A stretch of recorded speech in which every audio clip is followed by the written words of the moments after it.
Vocês estão bem? Glória a Deus, glória a Deus. Estou vendo que tem pessoas aqui que estão nos visitando. Aqueles que estão nos visitando, só a cena assim, para a gente conhecer você, amém? Sejam bem-vindos, amém? Que o Senhor fale com vocês essa noite. Nós iremos ministrar uma palavra específica para homens, né? Para maridos, para pais. E eu não tenho aqui a presunção de achar que eu sei mais do que você, ou que eu sou o dono da verdade, mas eu tenho a convicção de que o Senhor, Ele é o dono da verdade. Então o que nós vamos procurar ministrar nessa noite não é baseado na experiência de um homem, mas baseado nos princípios que Deus estabeleceu na sua palavra para a família. Amém? E eu creio que quando esses princípios, eles forem honrados, quando nós decidirmos praticar esses princípios, coisas na nossa família vão mudar. E mudar para melhor. Amém? Aleluia. Então, como já foi avisado há mais de um mês, esse culto para homens tem um tema, e o tema é o tema dessa mensagem, que é o que é ser o cabeça de uma família. Aleluia. Abra sua Bíblia comigo, lá em Efésios, na Epístola aos Efésios. Aleluia. Vamos ler o capítulo 5. Glória a Deus. Aleluia. Efésios capítulo 5, a partir do versículo 22, diz assim a palavra do Senhor: As mulheres sejam submissas ao seu próprio marido, como ao Senhor, porque o marido é o cabeça da mulher, como também Cristo é o cabeça da igreja, sendo este mesmo o Salvador do corpo. Como, porém, a igreja está sujeita a Cristo, assim também as mulheres sejam em tudo submissas ao seu marido. Maridos, amai vossa mulher, como também Cristo amou a igreja, e a si mesmo se entregou por ela, para que a santificasse, tendo-a purificado por meio da lavagem de água pela palavra, para apresentar a si mesmo igreja gloriosa, sem mácula, nem ruga, nem coisa semelhante, porém santa e sem defeito. Assim também os maridos devem amar a sua esposa como ao próprio corpo. Quem ama a esposa, a si mesmo se ama, porque ninguém jamais odiou a sua própria carne, antes a alimenta e dela cuida, como também Cristo o faz com a igreja, porque somos membros do seu corpo. Eis que porque deixará o homem a seu pai e a sua mãe, e se unirá à sua mulher, e se tornarão os dois uma só carne. Grande é esse mistério, mas eu me refiro a Cristo e à igreja. Não obstante, vós, cada um de per si, também ame a própria esposa como a si mesmo, e a esposa respeite o seu marido. Amém? Esse texto é uma orientação de Deus para a família. E nós encontramos nesse texto sagrado um princípio que Deus estabeleceu. O princípio de que o marido é o cabeça da esposa. E estudando a palavra de Deus, se nós fôssemos ler em sequência o capítulo 6, nós vamos começar a falar também sobre filhos. Então entendemos que o marido, o pai, a gente tem uma expressão que usamos aqui no Brasil, o pai de família, ele é o cabeça da sua família. Esse foi um princípio estabelecido por Deus, e que para a família funcionar bem, esse princípio tem que ser honrado por ambas as partes. Tanto da parte do homem para com sua mulher e seus filhos, quanto da parte dos filhos e da esposa para com o homem. Mas o que significa ser o cabeça de uma família? Ser o cabeça não significa ser tirano ou opressor. Não significa aquele que não ouve a opinião de ninguém. Ser o cabeça significa aquele que dá a direção, aquele que tem a liderança, que tem a autoridade.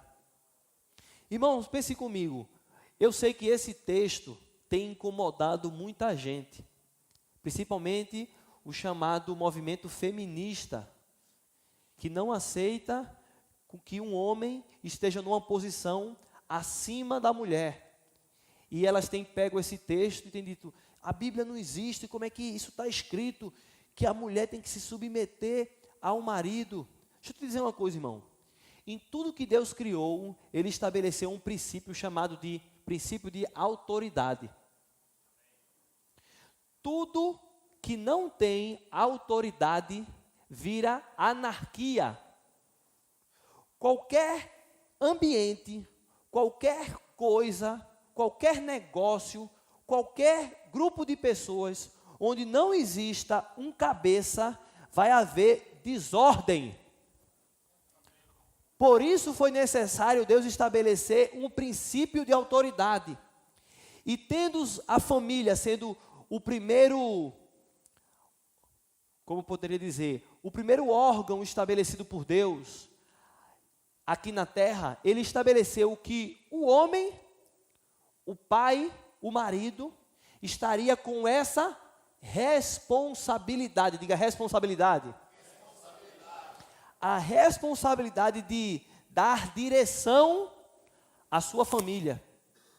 O interessante é que a posição de cabeça, ou esse status de cabeça, as pessoas veem como algo que é privilégio. Nós vamos entender nessa noite que muito mais do que um privilégio é responsabilidade. Pois alguém que está liderando algo, ou alguém que está liderando um grupo de pessoas, que nesse caso é a família, ele é o responsável direto por tudo que acontece dentro da sua casa. Ele é o supridor. Ele é o agente que vai garantir que no meio de uma crise não vai acontecer uma desordem. É ele que vai sustentar, é ele que vai ter que engolir o choro para poder consolar os que estão chorando. É ele que no momento de crise vai ter que dar os pulos dele para trazer comida para dentro de casa. Se tiver que virar à noite ou fazer qualquer coisa desse tipo, é ele o responsável. Sua esposa está numa posição em que ela pode te ajudar, mas o responsável final é você. E isso não é privilégio não, meu irmão. Isso é responsabilidade. O peso de tomar a decisão certa. Porque uma decisão tomada de forma errada pode trazer consequências para aqueles a qual Deus confiou a você. Deus confiou a vida da sua esposa e dos seus filhos a você. Então eu e você somos responsáveis pelas decisões que vamos tomar. E mais do que nunca nós precisamos pedir sabedoria a Deus. Salomão, quando Davi, seu pai, morreu, assumiu a responsabilidade sobre o povo de Israel, e ele sacrificando, ofertando ao Senhor, se consagrando ao Senhor, o Senhor aparece para Salomão e diz, pede o que tu quiser e eu vou te dar.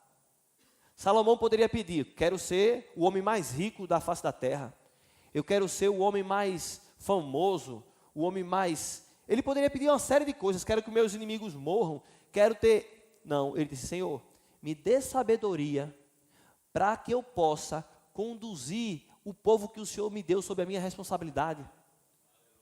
E Deus disse, que interessante, tu podia pedir qualquer coisa, mas me pediu sabedoria para saber conduzir as pessoas que eu coloquei sob tua responsabilidade. Então você está com o coração certo.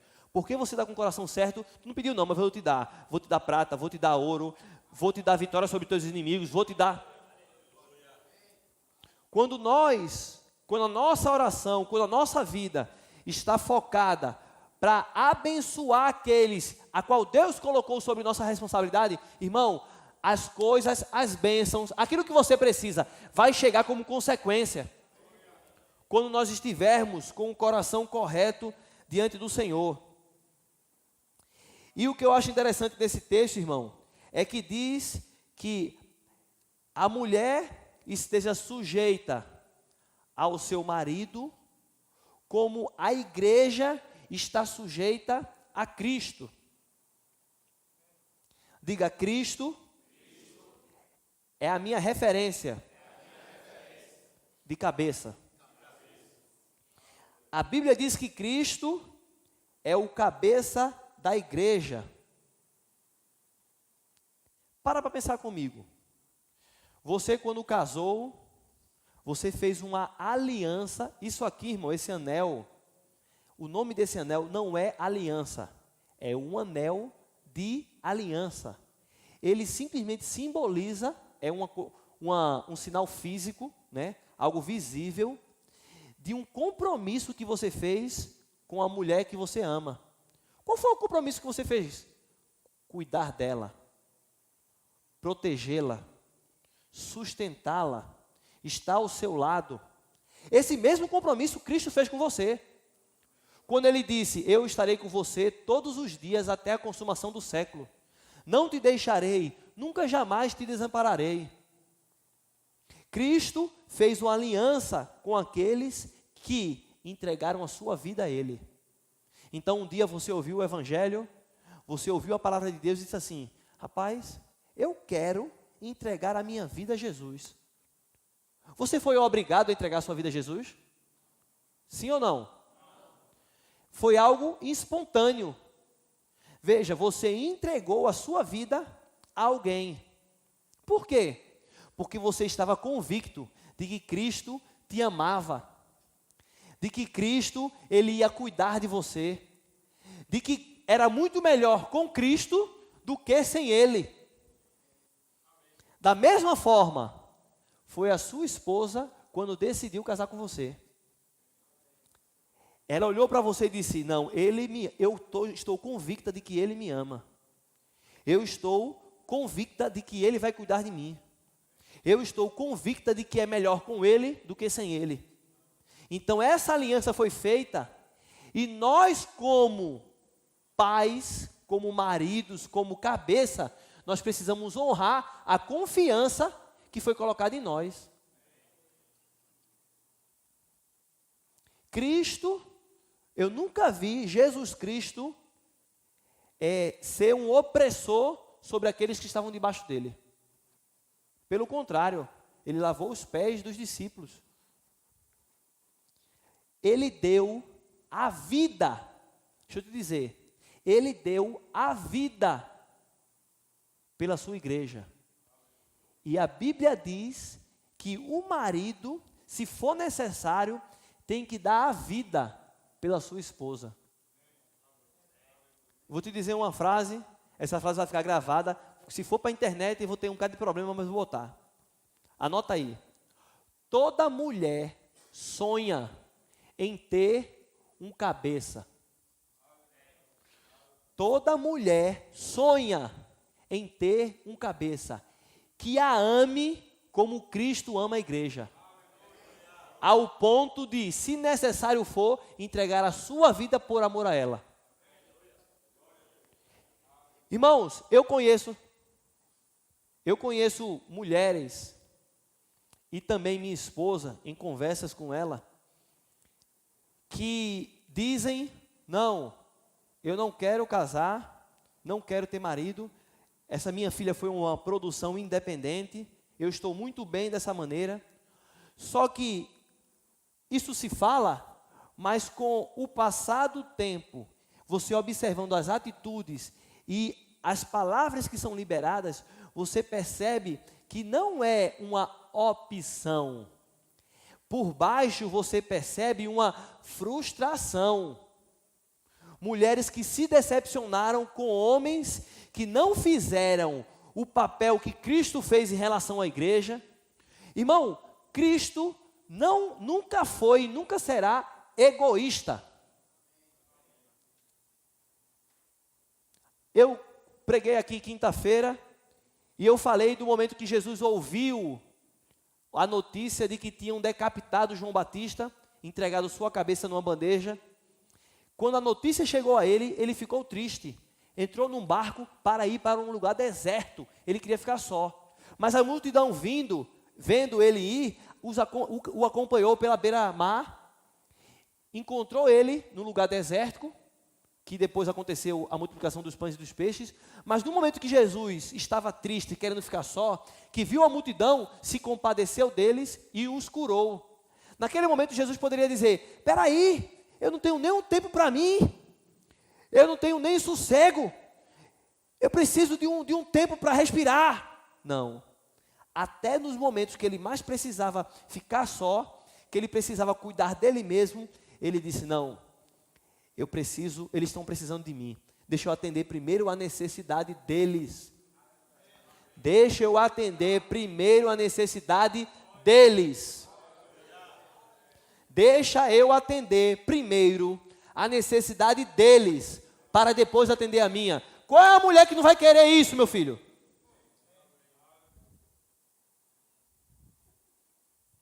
Aleluia, aleluia. Agora, quando encontra um homem que acha que ser tirano é ser o cabeça, que espancar, que dizer cala a boca que eu estou falando, que acha que isso é ser o cabeça, quem é que quer um negócio desse?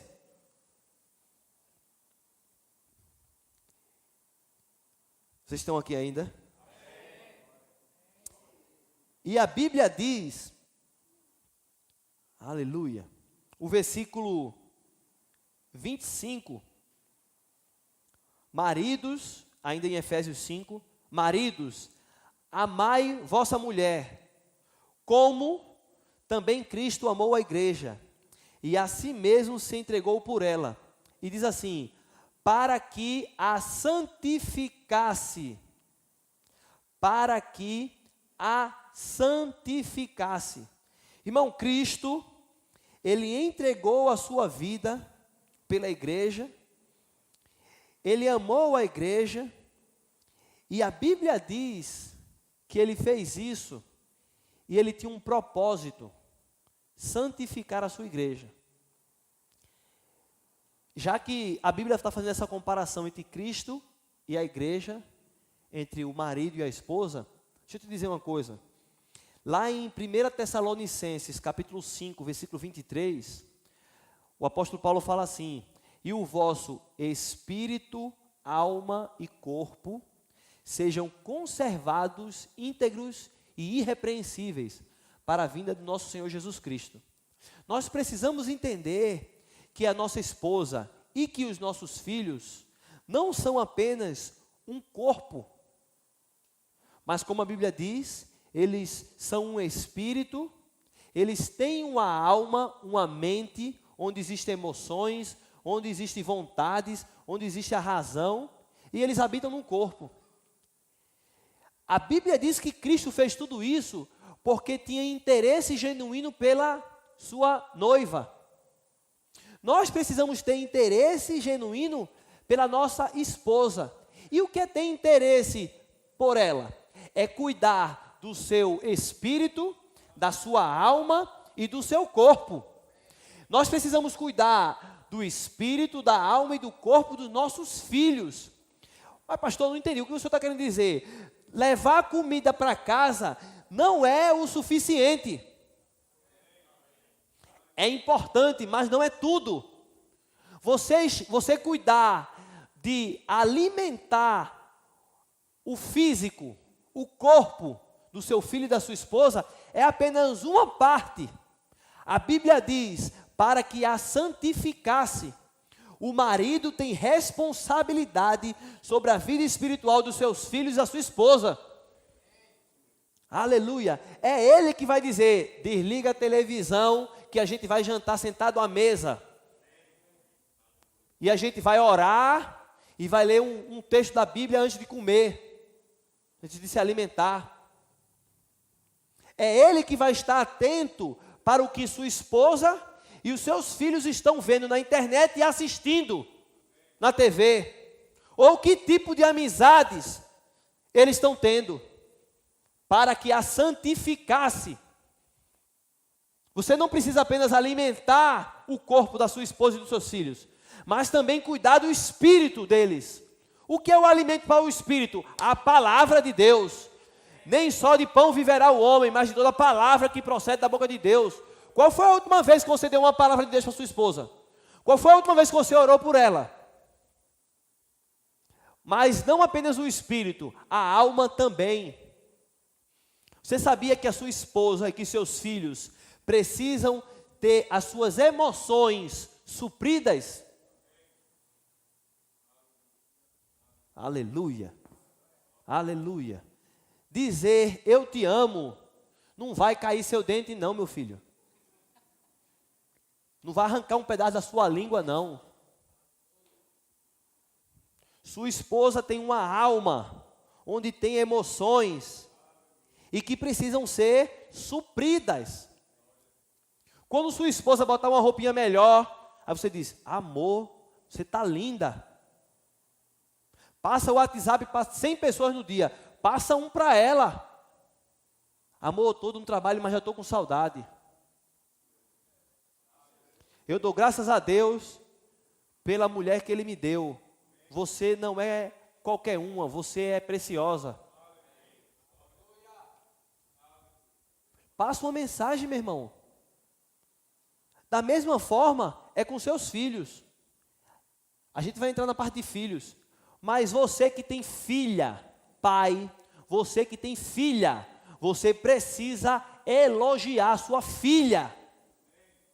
Esse negócio que a Avon falou aí que não pode chamar de princesa, isso é do cão. Minha filha, desde pequenininha, quando ela botava uma roupinha assim, eu digo, meu Deus do céu, tu é uma princesinha, peraí que papai vai tirar uma foto. Pegava o celular e tirava uma foto. E ela fazia pose. Eu dizia, desfila. E ela ia lá e voltava e ficava rindo, feliz da vida. Então ela vai crescendo e ela vai escutando, você é linda, minha filha, você é preciosa, que cabelo bonito, deixa o pai tirar uma foto. Então ela cresce, chega na adolescência e ouvindo sempre, você é bonita, você é preciosa, você é especial. Aí chega um boyzinho na escola, chega para ela e fala assim, você é bonita. Ela fala, eu já sabia disso desde pequena. Mas o contrário, uma menina que nunca ouviu isso, cresce com a carência emocional. Primeiro o cara na escolinha que dizia assim, você é linda, você é uma gata. Ela nunca ouviu aquilo na vida dela. Estava um buraco querendo ouvir aquilo. O que ela faz? Com todo respeito, abra a perna, meu filho. O primeiro que chegar para ela e reconhecer que ela é especial, reconhecer que ela é bonita. O que é que faz uma adolescente tão nova se entregar tão fácil para um macho? Carência, meu filho. Porque se o pai cuidasse das emoções dela, ela não ficaria desesperada, querendo que alguém olhasse para ela e reconhecesse que ela é bonita, não.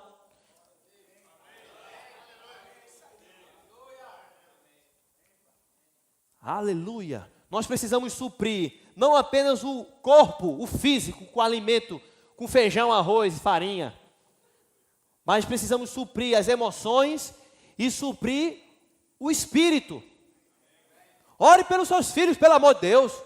Impõe as mãos sobre ele. Um dia desse eu fiquei com vergonha. Eu fiquei com vergonha de mim mesmo. Eu tenho o costume de orar pelos meus filhos, impor as mãos e tal, mas nesse dia eu não fiz. Aí eu fui deitar.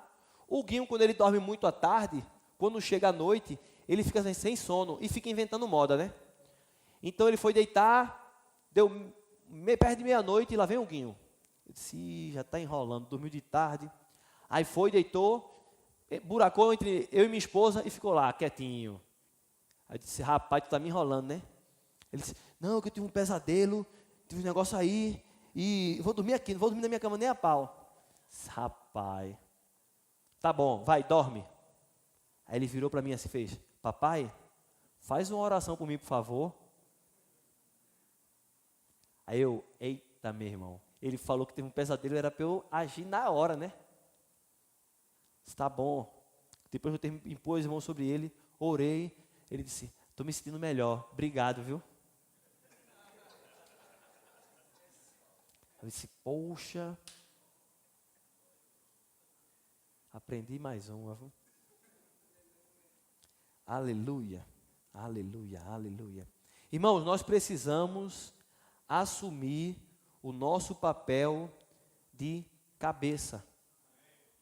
Sem tirania.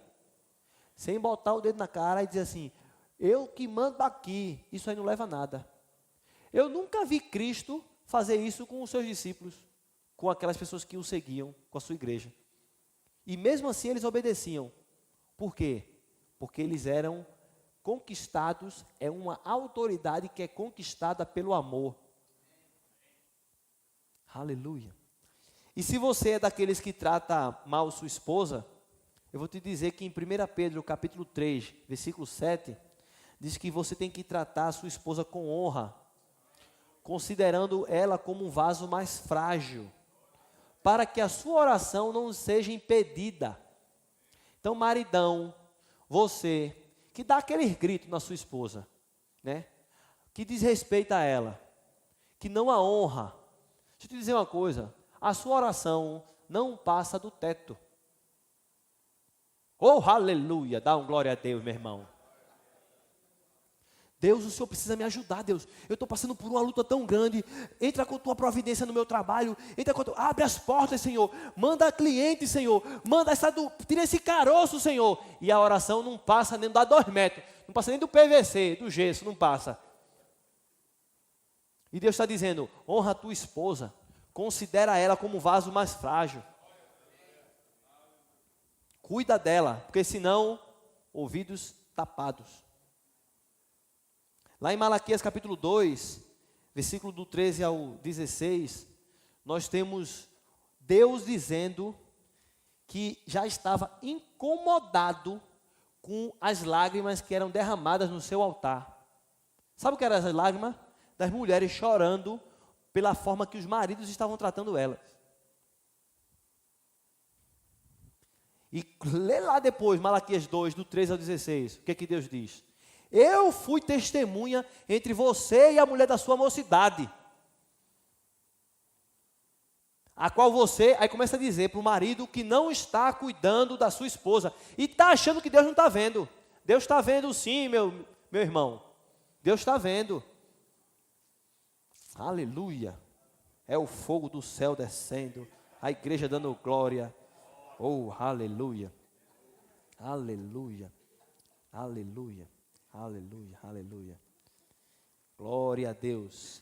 Irmãos, tem um exemplo na Bíblia que não é um bom exemplo. Um homem chamado Acabe. Abra lá em 1 Reis, capítulo 16.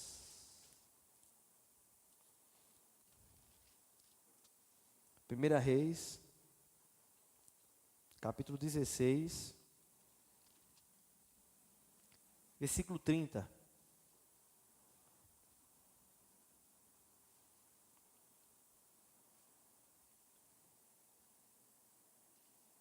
Aleluia.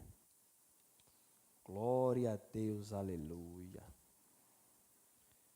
1 Reis 16, 30 diz assim: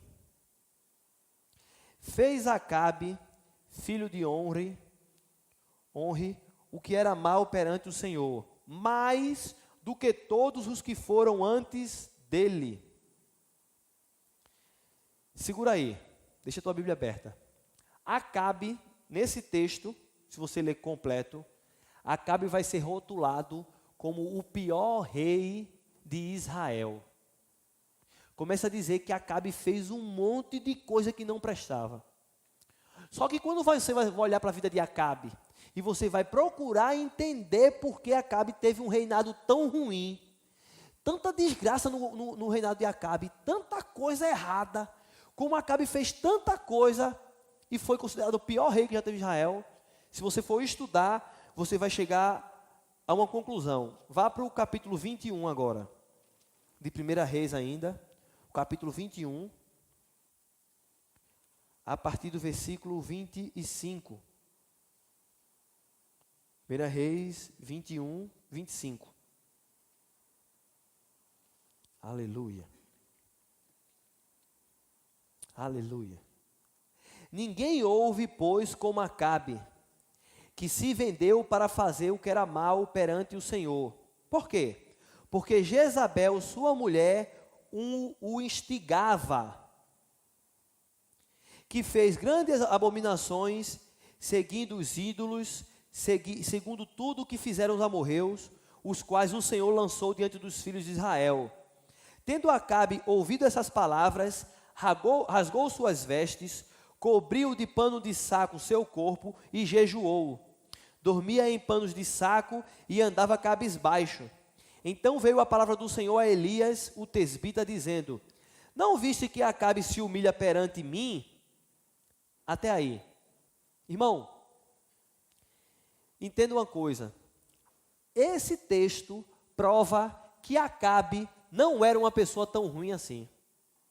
Quando chegou a profecia de Elias, dizendo que o reinado dele ia acabar, que os seus filhos iam morrer, que ele ia morrer, que sua esposa ia morrer, a Bíblia diz que ele rasgou suas vestes reais, se vestiu de pano de saco, jogou cinza sobre sua cabeça, que era o símbolo de arrependimento, e chorou diante do Senhor. E Deus disse para Elias: não visse que ele está se humilhando perante mim? Então Acabe não era um incrédulo, não. Acabe não foi um rei que não cria em Deus, que não acreditava em Deus. Ele fez um monte de coisas erradas, a Bíblia diz, porque a sua mulher Jezabel, que não era israelita, que era fenícia, ela o instigou. Se você for ler a história de Acabe, você vai sempre ver que Jezabel era quem mandava em tudo. Quando era para matar Elias, era porque Jezabel disse: faça isso, faça aquilo, mate os profetas do Senhor, faça aquilo outro. E ele: sim senhora, sim senhora, sim senhora, sim senhora, sim senhora. A primeira parte que eu falei foi que você precisa amar a sua esposa, você precisa amar seus filhos, você precisa cuidar deles, você precisa ser um homem de Deus, você precisa cuidar do espírito, da alma e do corpo deles. Até porque se você for crente, e se você não fizer isso, a Bíblia diz que você está negando a sua fé. Em 1 Timóteo 5,8, diz que aquele que não tem cuidado dos seus, principalmente da sua família, tem negado a fé e é pior do que o incrédulo. Um crente que não cuida da sua família é pior do que o incrédulo. Mas existe o outro lado, irmão, é o chamado homem banana. É aquele homem que não toma o seu lugar de cabeça. Então ele casou com Jezabel, e Jezabel disse: a partir de hoje quem manda aqui sou eu. Tu vai virar marionete. Então faz isso, faz aquilo. E apesar daquele homem, Acabe, um rei, ter fé em Deus, porque por essa postura que ele tomou, ele tinha fé em Deus, ainda assim, ele não tomou a sua posição de cabeça, dizer: não, mulher, o reinado aqui quem manda sou eu. Aqui se serve ao Senhor. Não vai acontecer isso. Irmãos, em algum momento Deus mandou até Abraão ouvir o conselho de Sara. Nós devemos dividir as decisões com nossa esposa. O que tu acha disso? Vamos orar junto? Mas, irmãos, existem momentos que você precisa dizer: vai ser feito assim, olha, eu respeito sua opinião, eu entendo, mas vai ser feito assim por causa disso, disso e disso. Eu com minha esposa é bem claro: amor, o que tu acha? Assim, assim, assim, porque isso, porque aquilo outro, porque aquilo outro. Tem coisa que eu digo assim: tudo bem, mas vai ser desse jeito. Mas rapaz, eu digo, vai ser desse jeito por causa disso, disso e disso. Por exemplo, bichinho do Huguinho, tem um amiguinho dele que é tão bom, que mora lá em Boa Viagem, e ele de vez em quando vai para a casa desse menino, para poder brincar lá junto e tal, e lá vai. E aí hoje, ou foi hoje ou foi ontem, eu disse: a partir de hoje não vai mais. Mas não vai mais, porque eu fui jogar futebol e eu percebi coisas naquele que eu não gostei, eu disse: nunca mais. E outras decisões, como por exemplo, não, a gente tem que se mudar, tem que se mudar, tem que se mudar, tem que se mudar. Eu disse: agora não, agora não, agora não e agora não. Você tem esse sonho, ore, coloque diante de Deus, no momento certo a gente vai fazer. Mas agora é loucura. Eu não posso dar um passo certo? Que financeiramente eu não possa suprir. Ah, pastor, e a fé? A fé, irmão, faz com que você faça assim, ó. Você só tem condição de fazer isso. Aí a fé te dá capacidade para fazer isso.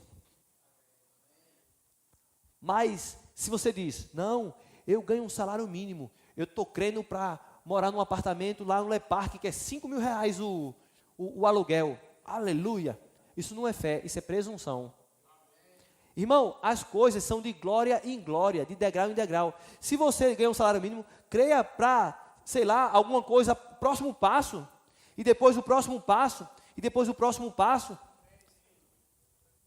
Irmão, nós temos que crer, a Bíblia fala que é de fé em fé. A Bíblia diz que eu e você temos que andar naquilo que já temos conquistado. Se eu já chegou maturidade no meu coração, já chegou fé no meu coração para aquilo, amém. Mas não chegou nem para pagar a conta no final do mês, eu vou crer no negócio de 5 mil. Não, irmão, tem que ser de degrau em degrau. Por quê? Porque senão você vai entrar numa coisa chamada frustração. Às vezes a gente vê exemplos de fé desses grandes homens de Deus, mas vá acompanhar, porque ele conta aqui e conta que chegou aqui. Mas começa a ver isso aqui, o meio do caminho. Essa semana eu estava conversando com o pastor Júnior, o Verbo da Vida Zona Norte, saiu de um prédio que tinha um valor X do aluguel e foi para um prédio que o valor era... E as coisas aconteceram e as pessoas dizem, vou fazer igual. Mas não sabe o que está na entrelinhas. O quanto de tempo que eles investiram, que eles se organizaram, que eles juntaram capital, que eles se planejaram, que eles se sacrificaram, que pessoas ofertaram até seus carros para que pudesse aquilo acontecer. Foi um passo de fé? Foi um passo de fé, mas também foi um passo de planejamento. Amém? Aleluia, aleluia, aleluia, aleluia. Irmãos, eu e você, nós precisamos tomar a nossa posição de cabeça, porque senão nós vamos sobrecarregar nossa esposa. Quem disse que a responsabilidade de educar os seus filhos é primeiro da sua esposa? Então você chega em casa à noite e o menino quer conversar com você, você diz, não, pergunta a sua mãe. Papai, eu posso? Pergunta a sua mãe. Papai, não sei o quê, conversa com a sua mãe. Não sei o quê, com a sua mãe. Tem que ser o contrário. A mãe está dizendo assim, ó, olhe, se você não fizer isso, quando seu pai chegar em casa de noite, eu vou falar para ele. Mãe, não, isso aí eu não posso decidir não. Quando seu pai chegar à noite, você conversa com ele e pergunta se você pode ou não. A mulher não pode ficar com essa sobrecarga de que a responsabilidade dos filhos é minha, eu tenho que tomar decisão, eu tenho que olhar para eles, eu tenho que aconselhar, eu tenho que ouvi-los. Meu irmão, você precisa falar com seus filhos todos os dias. Perguntar a eles como é que foi na escola, como é que foi lá no futebol, como foi brincando, como é que foi em outro lugar, para saber o que está acontecendo, para orientar os seus filhos. Isso é ser cabeça, aquele que dá a direção. Não deixar a responsabilidade sobre a sua esposa. Vai lá para Provérbios capítulo 24. Esse mês já é a terceira vez que eu mando abrir esse texto. Em mensagem diferente, mas Provérbios capítulo 24. Versículo 30. Aleluia. Glória a Deus, glória a Deus, glória a Deus. Aleluia. Provérbios capítulo 24, o versículo 30. Diz assim: passei pelo campo do preguiçoso e junto à vinha do homem falto de entendimento. E eis que tudo estava cheio de espinhos, e a sua superfície coberta de urtigas, e o seu muro de pedras em ruína. Tendo-o visto, considerei, vi e recebi a instrução, um pouco para dormir, um pouco para tosquenejar, um pouco para encruzar os braços em repouso. Assim sobrevirá a tua pobreza como um ladrão, e a tua necessidade como um homem armado. Meu irmão, deixa eu te dizer algo. esse texto, ele vem falando comigo muito forte desses dias. Salomão, inspirado pelo Espírito, diz: passei por uma vinha, por um campo, onde havia uma vinha, uma plantação de uvas, e eu vi que havia espinhos, que havia urtigas cobrindo todo o campo, e que os muros de pedra ao redor estavam em ruínas. Eu vi, atentei para aquilo e recebi a instrução. Ele fala que esse homem é o preguiçoso, um pouco para dormir, um pouco para descansar, um pouco para cruzar os braços, assim virá a sua ruína. Entenda essa vinha como a sua vida, como a sua família. No Salmo 128, versículo 3, diz que a tua esposa, no interior da tua casa, será como a videira frutífera.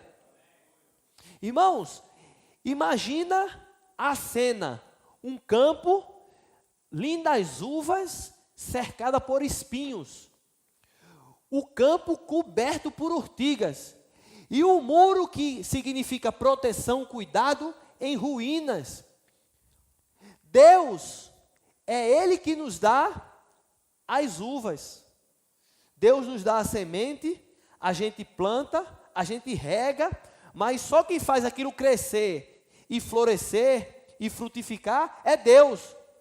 Deus te deu filhos. Filhos são herança do Senhor. O fruto do ventre é o galardão. Deus te deu uma esposa. Aquele que encontra uma esposa achou o bem do Senhor. Deus te deu. Eles são essa videira. Eles são essas uvas bonitas. Mas, meu irmão, quem te dá a uva é Deus. Quem te deu a família foi Deus. Mas quem vai tirar os espinhos, limpar o campo, remover as urtigas e reconstruir os muros é você. Não ache que família vem pronta. Casamento não vem pronto, se constrói. Filho não vem pronto, se constrói. Se você cruzar o braço, um pouco para tosquenejar, um pouco para dormir, ser preguiçoso, ser... Aleluia, Jesus, segura a boca do pregador.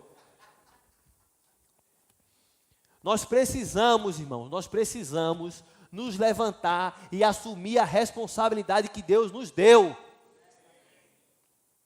Você precisa cortar os espinhos que porventura queiram crescer e sufocar sua esposa, seus filhos. Você precisa arrancar, remover as urtigas que são danosas, que tiram as forças daquelas uvas.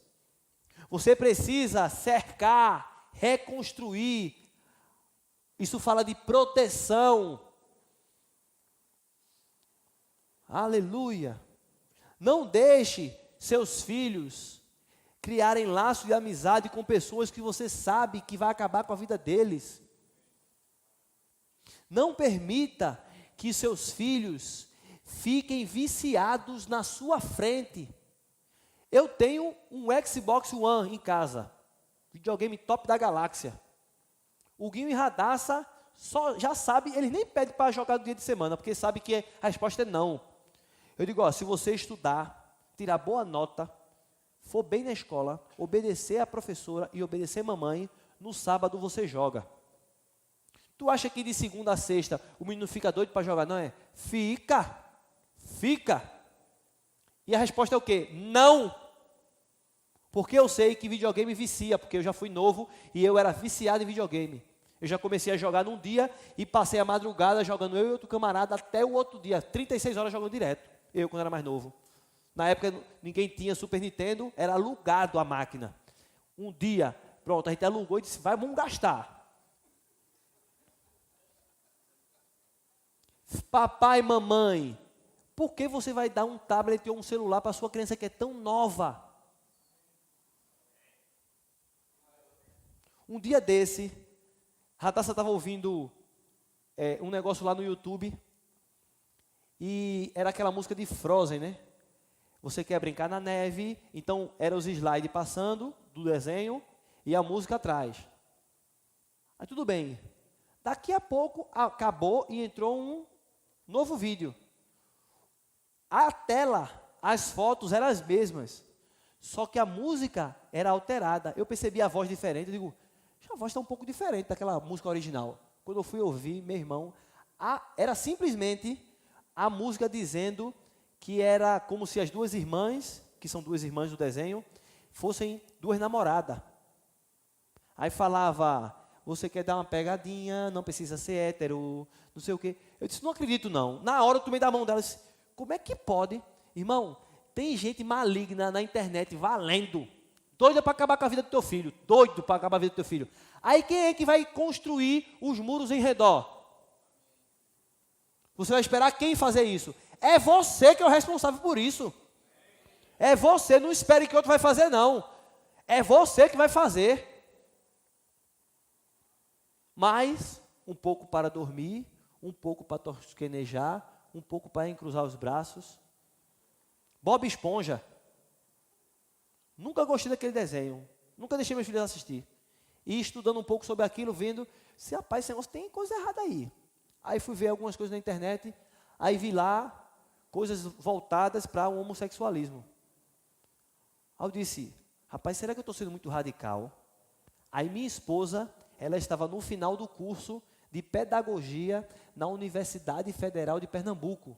Minha esposa estava dentro da Universidade Federal de Pernambuco. E ela disse, Hugo, tu não acredita não. Isso que foi, amor? Sabe o que chegou lá agora? Veio uma equipe de São Paulo para dar uma palestra para toda a turma de pedagogia da Federal. O título da palestra, sabe o que é? A sexualidade do Bob Esponja. Eu disse, você vai e vai anotar tudo e vai trazer para mim. Sabe o que eles disseram? Que o Bob Esponja foi feito especificamente para isso. Isso, um grupo que veio de São Paulo, que não é caro, não é barato você pagar estadia, você pagar viagem e tudo mais. Para quê? Para mostrar isso a professores, influenciar professores para... Você imagina o que vinha daí para frente, né? Isso, acho que 6, 7 anos atrás. Aí você diz, isso é ser radical. Radical? Irmão, eu estou falando de uma coisa que foi dado num curso superior da Universidade Federal. Aí você deixa seu filho assistir qualquer coisa. Cuidado, meu irmão. Filho, ele não vem pronto, se constrói. Abra lá em Provérbios, capítulo 22. Aleluia, glória a Deus. Irmão, eu precisaria de 3 cultos para falar tudo que eu tenho aqui. Provérbios, capítulo 22, versículo 6.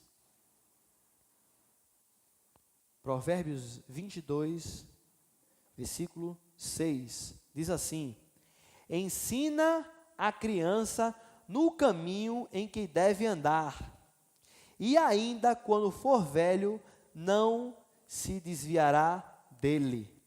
Irmãos, entenda comigo. A Bíblia diz, ensina a criança no caminho. Não diz ensina a criança o caminho. Se tivesse escrito assim, ensina a criança o caminho, era assim, meu filho, olhe, é ali, viu? Você tem que ir por ali, ó, tá vendo? Olhe para lá, tá vendo o caminho? Não é para ensinar o caminho, é para ensinar no caminho. Então você pega ele e diz, papai vai contigo e vai te mostrar como é que faz. Então você vai e você mostra a ele, diz, ó, tá vendo como é que papai faz? Faça igual. Você vê papai mentir? Vê não? Então não minta. Você vê papai gritar ou bater na sua mãe? Não, então não bata na sua irmã.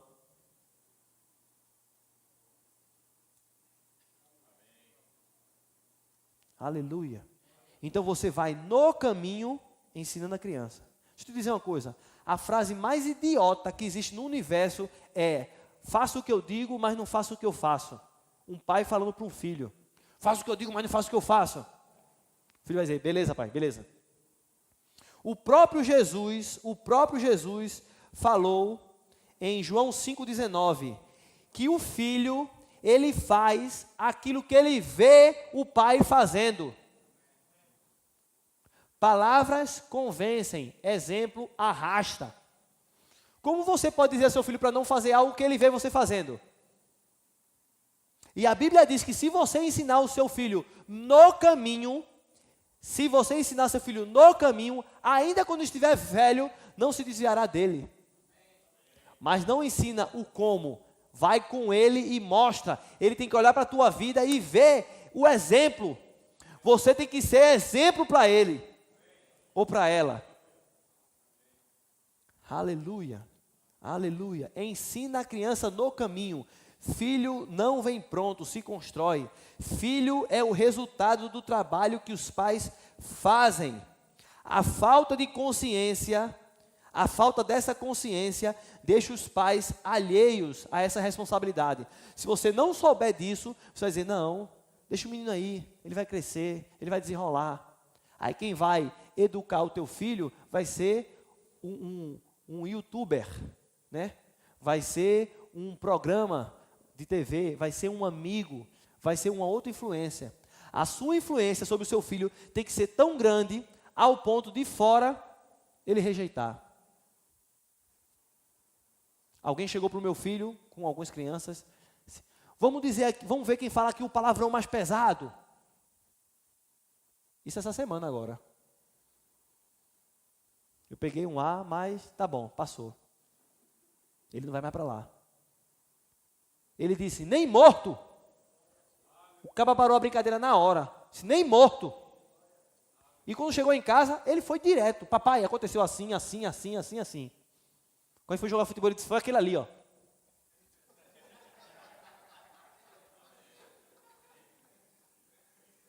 Tu entende? Que o filho, ele não tem que ter vergonha de falar para o pai. Não tem que ter medo de falar para o pai. Ele tem que dizer, a pessoa que ele mais tem que confiar no mundo é você. O melhor amigo dele tem que ser você.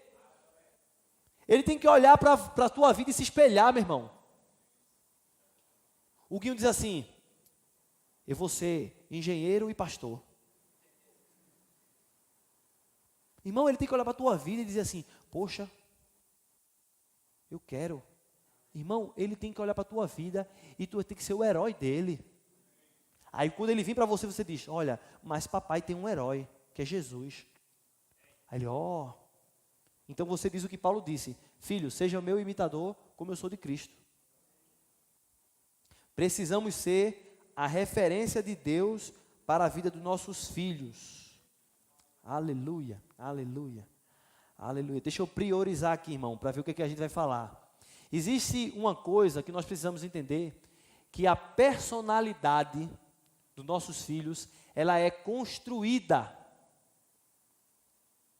O que você pensa hoje é resultado, é influência de onde você nasceu, da sua idade, do que você ouviu do seu pai e da sua mãe quando você era criança, daquilo que você escuta, daquilo que você assiste, daquilo que você lê. Essas coisas, essas influências, determinam a maneira de você pensar hoje. E deixa eu te dizer, a maior de todas as influências ainda é o que o pai e a mãe passam na primeira infância. Uma pessoa me perguntou, essa semana também, aí eu estava lá na Zona Norte, estava eu, o pastor Emílio, e tinha algumas outras pessoas, e uma mulher começou a falar sobre a questão da homossexualidade, né? Homoafetividade, é homossexualidade. E aí disse assim, mas o que é isso? Aí teve uma pessoa que disse, isso é um demônio, isso é um demônio. E ela disse, mas é tal. E depois aquela pessoa saiu, e aí eu tive a oportunidade de conversar com aquela mulher, né? Numa recepção. Aí eu disse, olha, existe a influência maligna? Existe. Isso é fato. Se você for para qualquer terreiro de Umbanda, Candomblé, você vai ver que existe um espírito lá, uma entidade, eu não vou dizer o nome aqui, né? É alguma coisa que é vermelha, que tem essa influência. Eu conheço pessoas que já fizeram parte desse lugar e que quando aquela influência vinha, eles tinham prazer por homens. E que eles nunca tiveram isso na infância nem nada. Tem até um pastor hoje, Miguel Serra, que disse que já brigou na rua por homem. Depois que foi liberto, saiu. Mas ele não tinha esse problema. Quando ele fez um pacto, e aí que isso veio para a vida dele, ele começou a, sem perceber, ter esse desejo por homem. Uma vez, no programa La Zorra Total, da Globo, né? Globo Lixo, um rapaz lá que faz assim, cara crachá, cara crachá, cara crachá. Faltou um ator e ele tinha que fazer o papel no lugar do ator. Então chamaram ele, que era o porteiro. Disse, que papel você tem que fazer? Você tem que fazer papel, eu não lembro se era para fazer papel de um homossexual ou se era para fazer papel de uma mulher. Mas eu lembro exatamente do que ele fez. Isso são uns 10 anos atrás ou mais. Ele fez assim, peraí. Aí fez, começou a tremer o corpo e fez. Aí a pessoa perguntou assim, o que você está fazendo? Ele disse desse jeito, irmão, baixando a pombagira.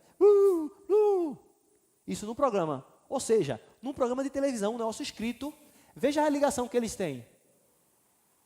Só que deixa eu te dizer uma coisa, não é apenas uma influência espiritual.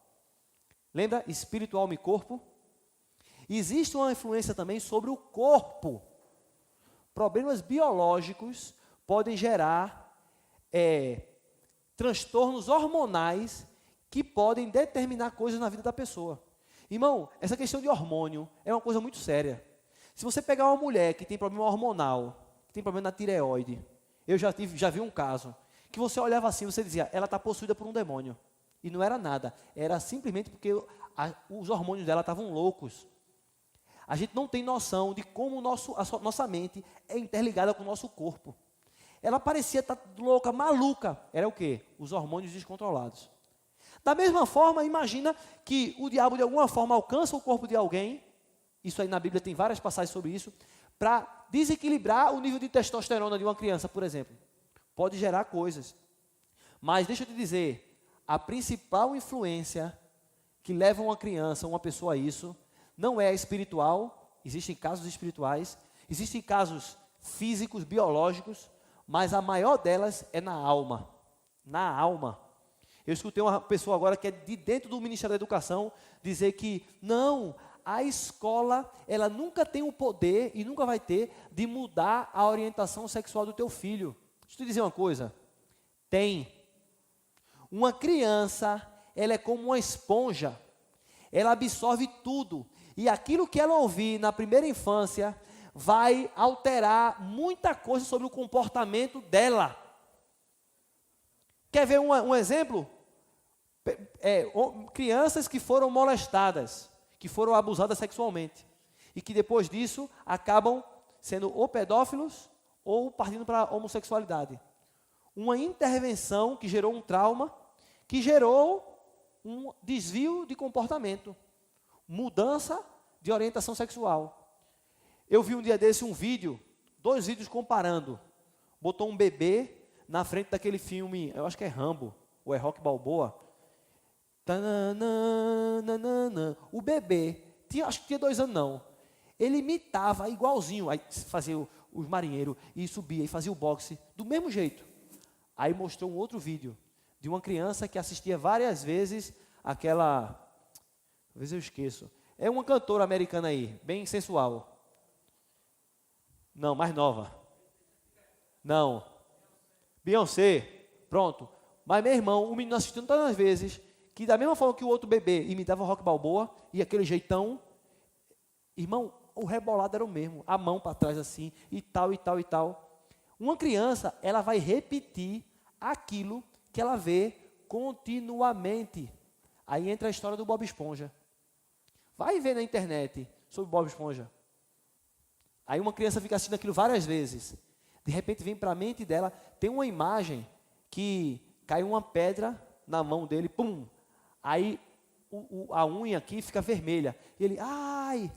Aí Patrick vem e fala assim, deixa eu soprar. Na hora que ele faz assim, irmão, para Patrick soprar, já não é mais dedo, já não é mais mão, e aqui vermelho já não é mais unha. Já dá para imaginar o que é?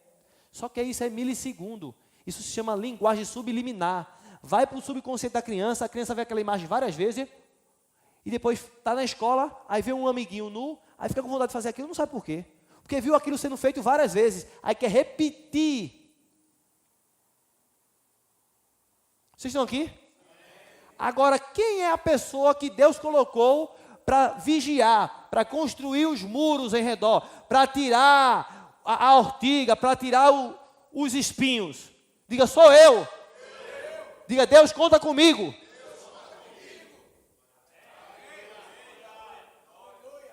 Aleluia. Aleluia. O seu comportamento, ele vai ser reproduzido na vida do seu filho. Amém? Aleluia. Irmãos, eu vou ter que parar por aqui. Tem muita coisa para a gente falar, mas o tempo não é suficiente. Aleluia. Glória a Deus, glória a Deus, glória a Deus. O que a gente precisa ensinar, o que a gente precisa aprender, acima de tudo, eu vou deixar só mais um texto para fechar isso aqui. Amém?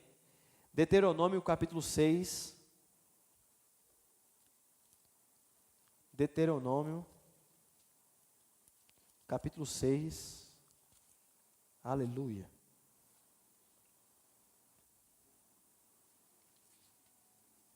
Aleluia.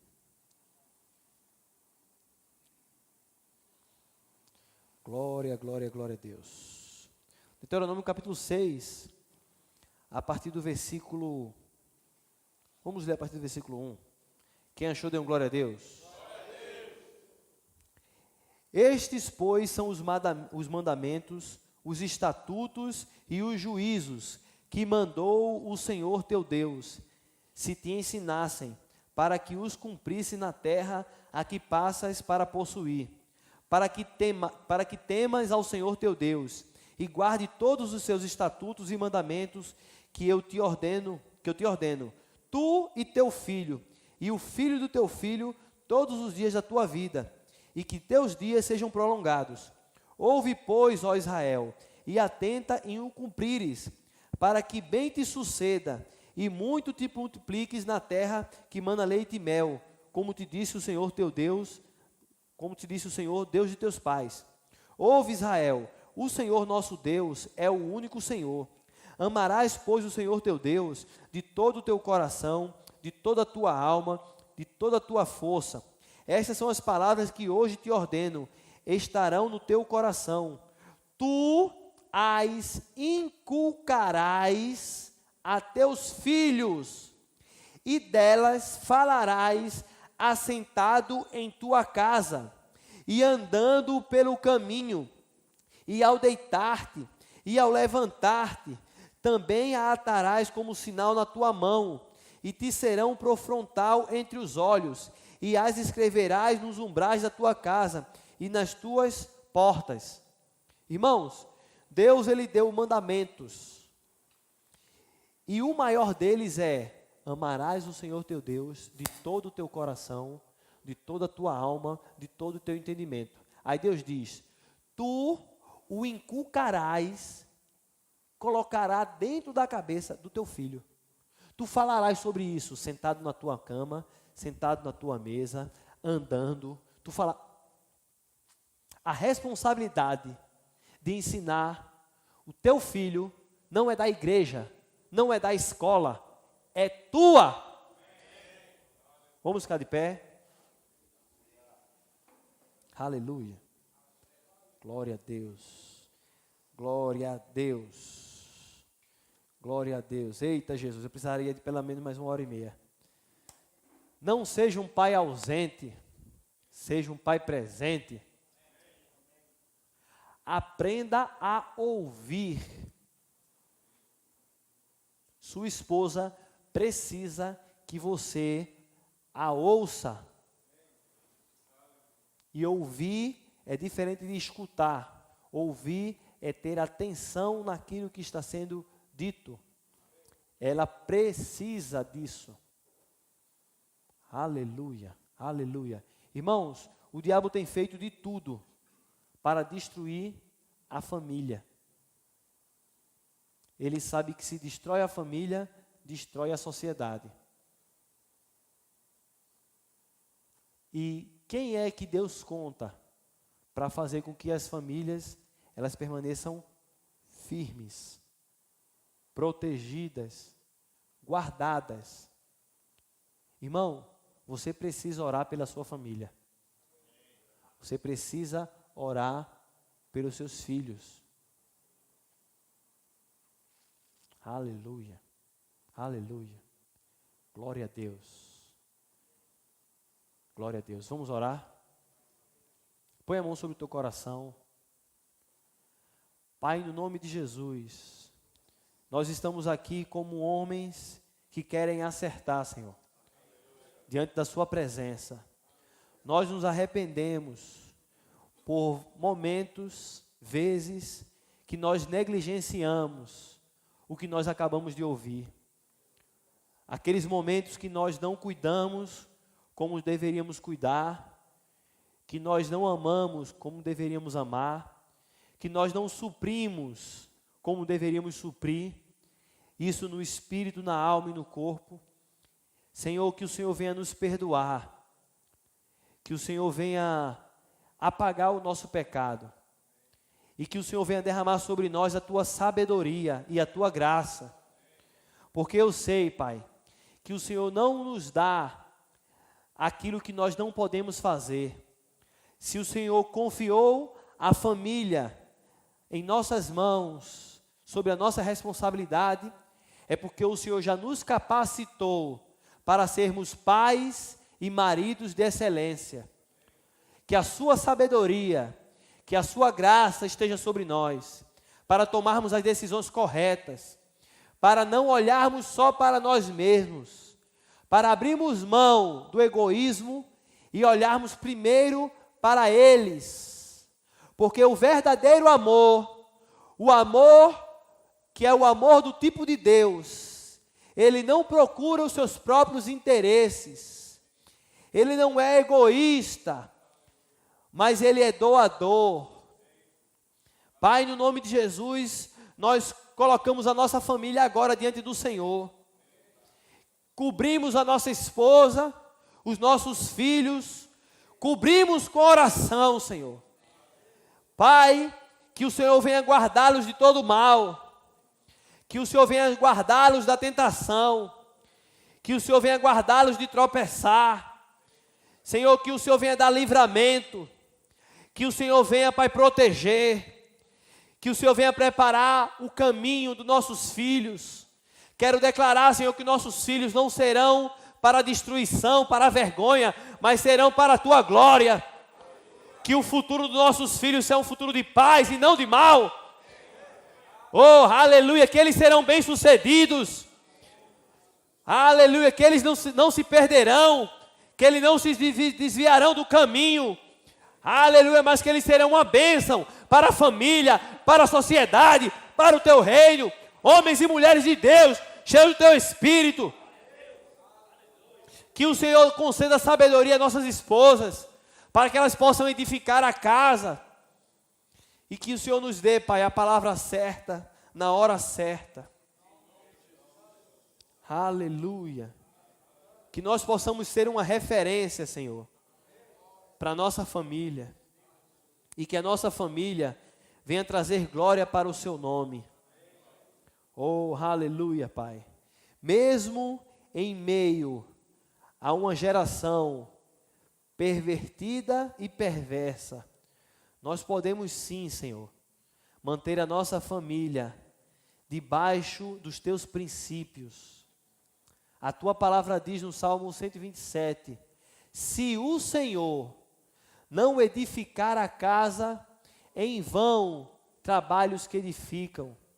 Inútil vos será acordar de madrugada, dormir tarde, comer o pão que penosamente conquistasse, aos seus amados ele dá enquanto dorme.